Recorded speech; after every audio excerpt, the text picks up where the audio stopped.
एक छोटे से गांव में रामू नाम का एक गरीब धोबी रहता था। उसकी दुनिया बहुत छोटी थी। कुछ पुराने कपड़े, एक टूटा हुआ घर और उसका सबसे वफादार साथी, उसका बूढ़ा गधा मोती।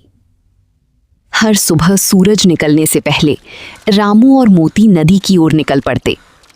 मोती अपनी कमजोर पीठ पर भारी कपड़ों की गठरी उठाता, लेकिन उसके चेहरे पर कभी शिकायत नहीं होती। गांव वाले अक्सर रामू का मजाक उड़ाते। अरे रामू, ये बूढ़ा गधा अब किसी काम का नहीं, नया गधा खरीद ले। लेकिन रामू हमेशा मुस्कुरा कर कहता, जिसने मेरा बुरा वक्त देखा है, मैं उसे अकेला नहीं छोड़ सकता। मोती सिर्फ एक जानवर नहीं था, वो रामू का दोस्त था, उसका परिवार था। दिन बीतते गए, मोती बूढ़ा होता गया, उसके कदम धीमे पड़ने लगे, लेकिन उसकी वफादारी कभी कम नहीं हुई। एक रात आसमान में काले बादल छा गए, तेज हवाएं चलने लगीं और फिर शुरू हुई भयानक बारिश। अगली सुबह भी बारिश नहीं रुकी, लेकिन मजबूरी में रामू को काम पर जाना पड़ा। नदी का पानी बहुत बढ़ चुका था। रामू कपड़ों की गठरी लेकर लौट ही रहा था कि अचानक उसका पैर फिसल गया।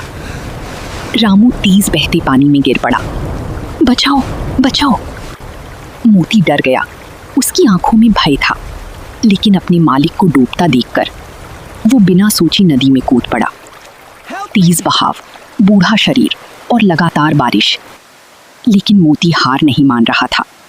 उसने पूरी ताकत लगाकर रामू को किनारे की ओर धक्का दिया। आखिरकार रामू की जान बच गई, लेकिन मोती अब बहुत कमजोर हो चुका था।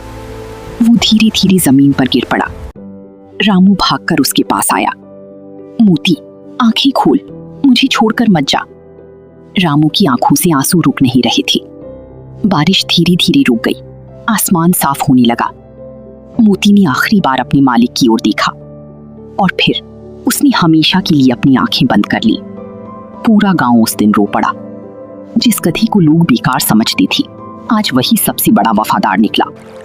रामू ने नदी किनारे मोती की याद में एक छोटा सा पत्थर लगवाया, जिस पर लिखा था, सच्ची वफादारी इंसानों में नहीं, दिल में होती है। अगर इस कहानी ने आपका दिल छू लिया हो तो वीडियो को लाइक करें, चैनल को सब्सक्राइब करें और ऐसी ही भावुक कहानियों के लिए जुड़े रहें।